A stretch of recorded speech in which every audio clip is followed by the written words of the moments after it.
Biblical Figures in Islam, Part 19, The New Testament, The Sources, Part 3, The Gospel of Pseudo Matthew.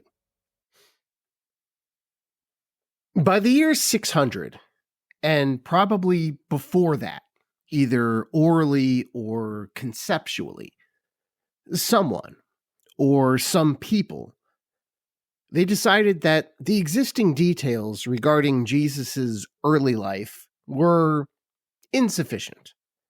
They wanted more details, more stuff, better stories.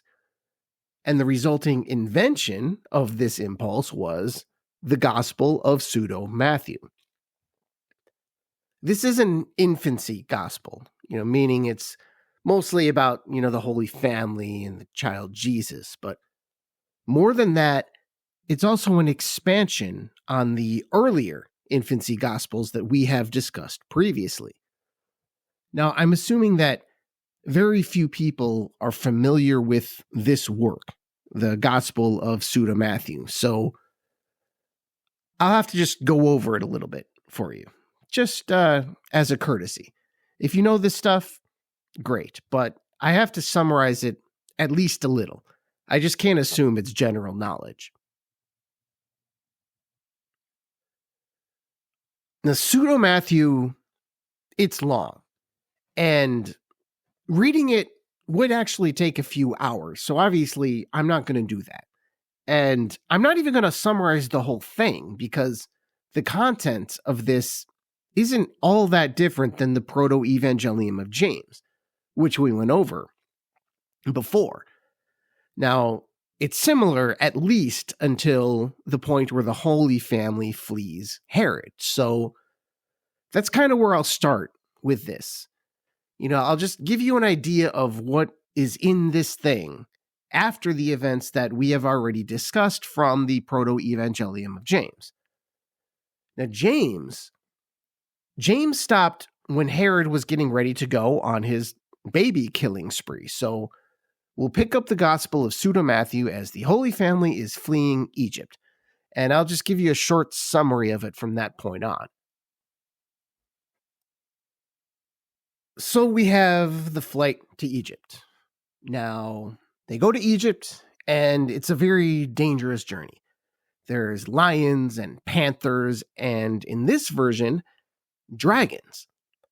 So the dragons don't actually hurt the Holy Family or their companions, but really not because they didn't want to, but because they adored the baby Jesus for whatever reason. And it talks about that. And the same thing happened with the lions and the panthers. There was something about this baby Jesus that made them override their previous nature, so they didn't go on hurting anybody, or really anything. So you have this, it's almost like a bizarre Pixar movie where, all these animals are going on this journey together. And it's a mix of animals that just shouldn't exist. So the group marches on, complete with a bizarre mix of all these lions and panthers and wolves and sheep and oxen and dragons. So this crew, 3 days later, they're walking through the desert, and Mary seeks shade under a palm tree. Now, Mary laments just how high the fruit of this palm tree is because they are so hungry. So Jesus orders the palm tree to bend so they can pick its fruit. And it does exactly that. And then Jesus tells it to gush water from its roots. And it does that. Enough so that the people and the cattle and all these things that are around, everyone can have a nice drink and refill their water skins. And as a reward to this particular tree, Jesus orders some angels to take one of the palm branches directly up to heaven.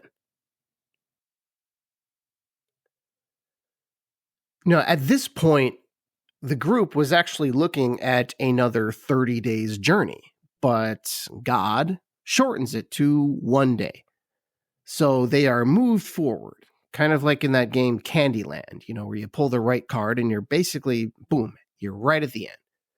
So the Holy Family is in Egypt, right away.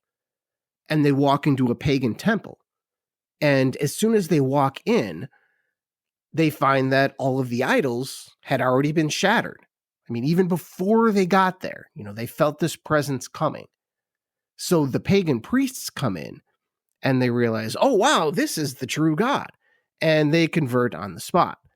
To what exactly I don't think it actually says, but I think it's assumed Christianity, even before Christianity exists. The whole city actually converts. Now, part of that is, they recalled the story, hey, we don't want to end up like Pharaoh in the time of Moses. Now, at this point, the Holy Family gets word that, hey, it's safe to return home. There's no aside on why this magical child who stops dragons would have ever feared men in the first place, but they go home because it's safe. And then there is this story where Jesus gets angry and he kills a boy. Keep in mind, this is still the child Jesus. And then he brings that boy back to life. I think we went over that in an earlier episode. And then another familiar story, Jesus making the 12 birds of clay and bringing them to life. And another episode where he makes pools of clay along the Jordan River. But someone destroys those and Jesus appears to kill him. Then another boy touches him roughly and Jesus kills him and then brings that boy back to life. And Joseph just doesn't know what to do with this powerful child. Joseph takes him to a teacher who can't really teach Jesus anything because Jesus is God. So they do it again, and a similar thing happens with a teacher named Levi.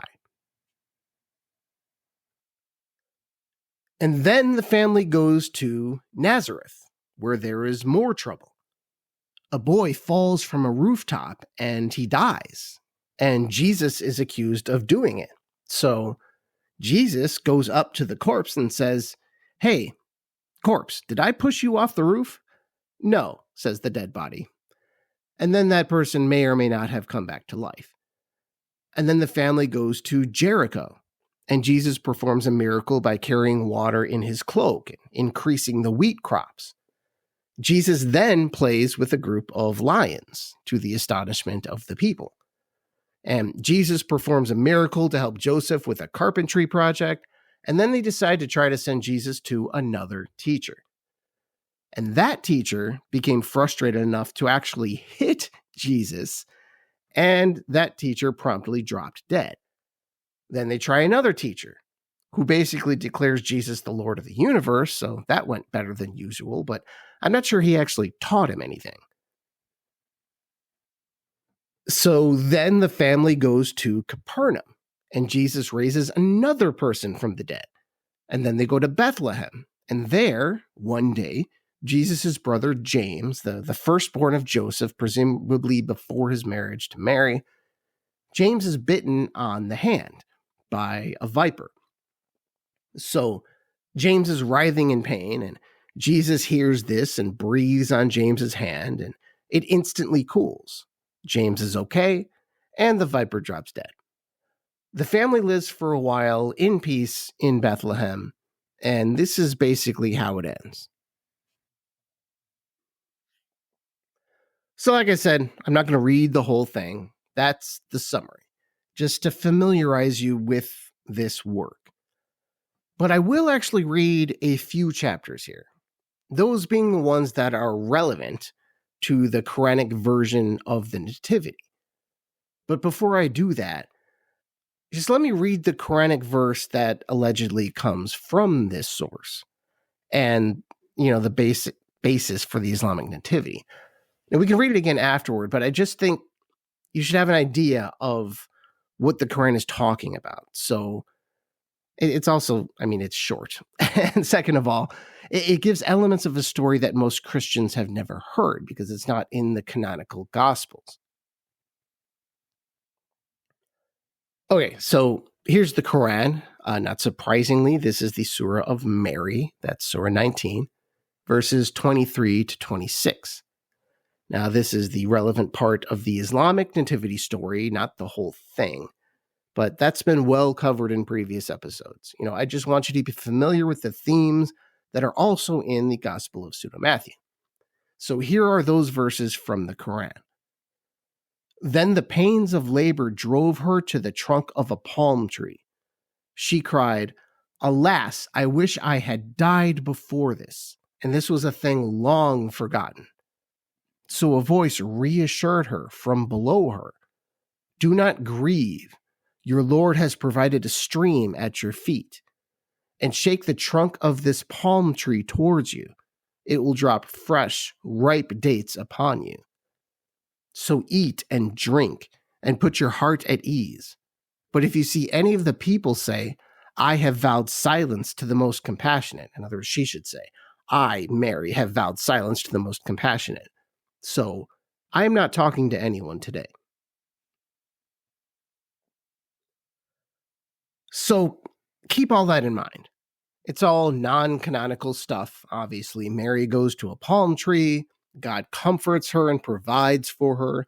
It's not super detailed, but God provides the fruits of the palm tree to her, which presumably would have been out of reach otherwise. Again, nothing like what's in the Bible. But here is that episode in the Gospel of Pseudo Matthew. And keep in mind, this is in the midst of the flight to Egypt. So Jesus is already born. This isn't a nativity scene like it is in the Quran. So it's a slightly different time. All right. Here's the two chapters that deal with the palm tree, chapters 20 and 21, if you ever want to look them up. I'm just going to read chapter 20. And it came to pass on the third day of their journey, while they were walking, that the Blessed Mary was fatigued by the excessive heat of the sun in the desert. And seeing a palm tree, she said to Joseph, "Let me rest a little under the shade of this tree." So Joseph therefore made haste and led her to the palm. And as the Blessed Mary was sitting there, she looked up to the foliage of the palm and saw it full of fruit, and said to Joseph, "I wish it were possible to get some of the fruit of this palm." And Joseph said to her, "I wonder if, you say this, while you see how high the palm tree is, and you think of eating this fruit, but I'm thinking more of water, because the skins are now empty, and we have none to refresh ourselves and our cattle." And then the child Jesus, with a joyful countenance, reposing in the bosom of his mother, said to the palm, "O tree, bend thy branches and refresh my mother with thy fruit." And immediately, at these words, the palm bent its top down to the very feet of the Blessed Mary, and they gathered from it fruit, with which they were all refreshed. And after they had gathered all its fruit, it remained bent down, waiting the order to rise from him who had commanded it to stoop. Then Jesus said to it, "Raise yourself, O palm tree, and be strong, and be the companion of my trees, which are in paradise of my Father, and open thy roots a vein of water which has been hidden in the earth, and let the waters flow, so that we may be satisfied from you." And it rose up immediately, the tree that is, and at its root there began to flow forth a spring of water, exceedingly clear and cool and sparkling.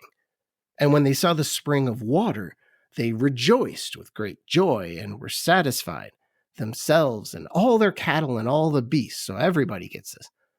Wherefore they gave thanks to God.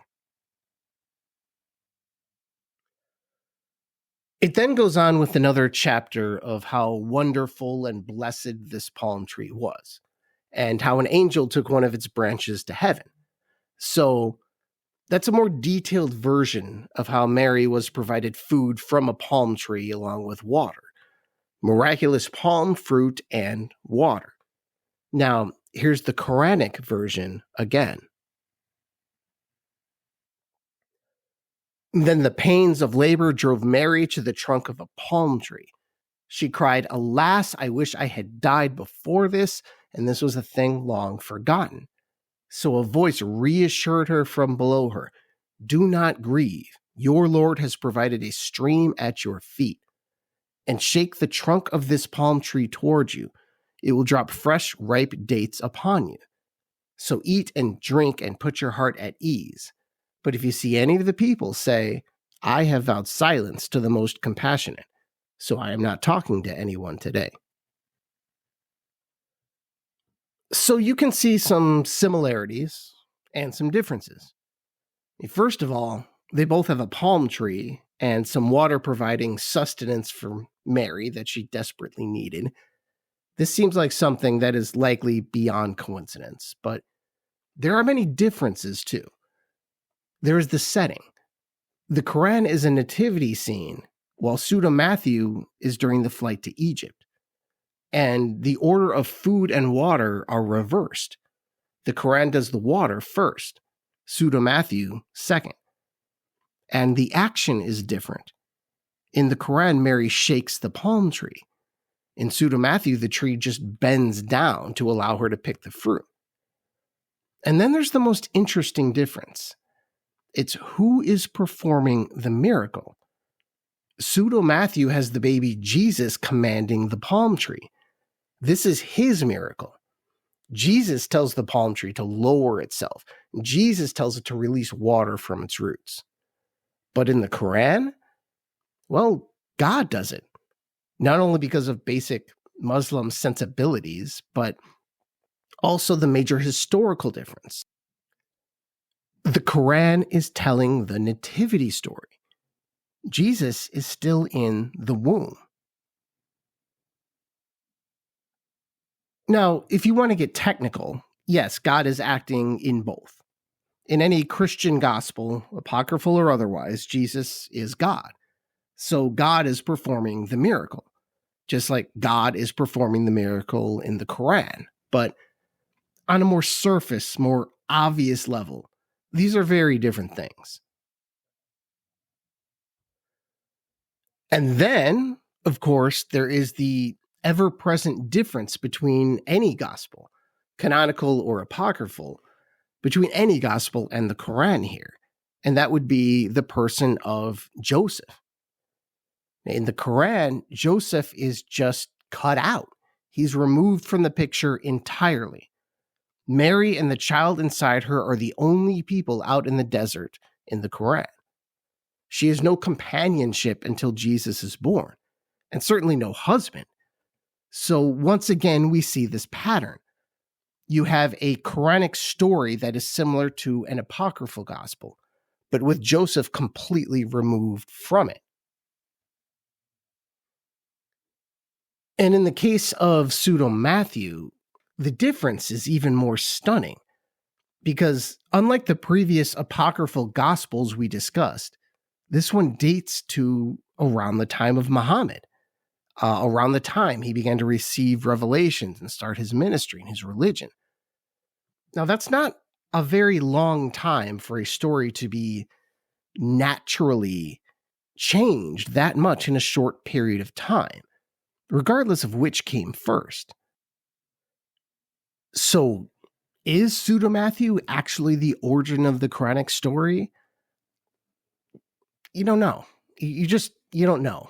I mean, especially when you're looking at history and religion to a certain extent too, sometimes you just have to be comfortable with, I don't know. Where the story actually came from, it really is not knowable and probably never will be. Not with any level of certainty, unless some written copy of something earlier was found. And I'm not sure it has been. I don't think it has. Like with James, first off, this is not named after its author. There is no way, I can say this with certainty, there's no way that Matthew, as in the Gospel of Matthew, there's no chance he wrote this. None. It is thought to be written around the time Muhammad started his religion. That's around 610, give or take a decade or two. Now, unlike the Quran, there is no hard, fast date on when this actually came to be. Where the actual origin of this document. And, it came to be, Pseudo Matthew that is, in its somewhat final form, maybe around the year 800. So that means it was born and evolved from, say, around 600 to 800. So you see the problem there for what we're talking about. With that kind of time span, it's entirely possible that the Gospel of Pseudo Matthew and the Quran were actually sources for each other. Maybe Pseudo Matthew gave the Quran source material from its original version, or maybe the Quran played a role in the final story of Pseudo Matthew. At least the part about the palm tree, of course.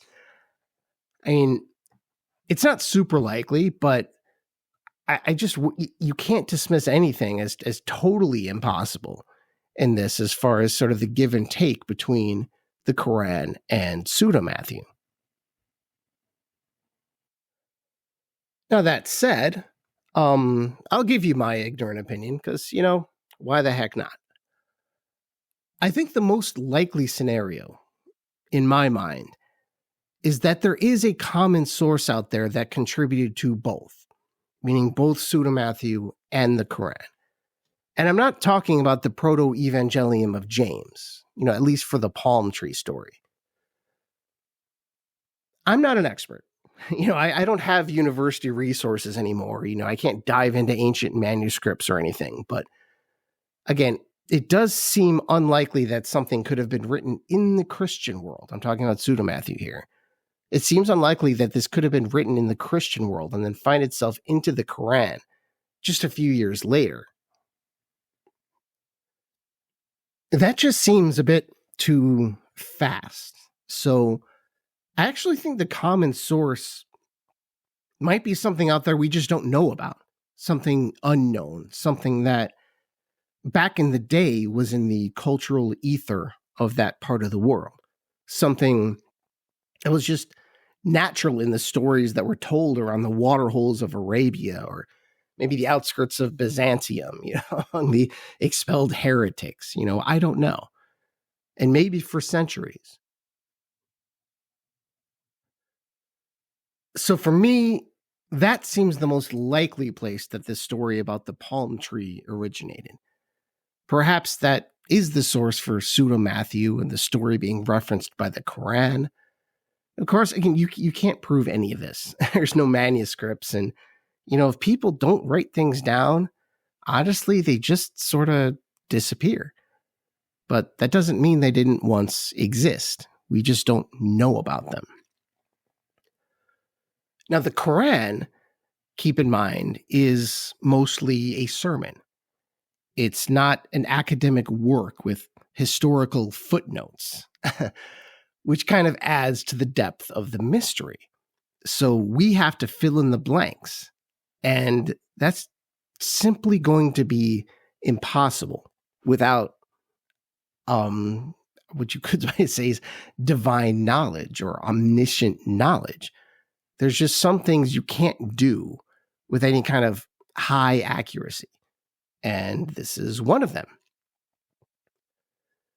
Really, the most we can do is to just point out the interesting familiarities and speculate on what exactly the Quran is referencing here, and whether or not the Gospel of Pseudo Matthew is or was involved. Thank you, and I'll talk to you next time. Inshallah.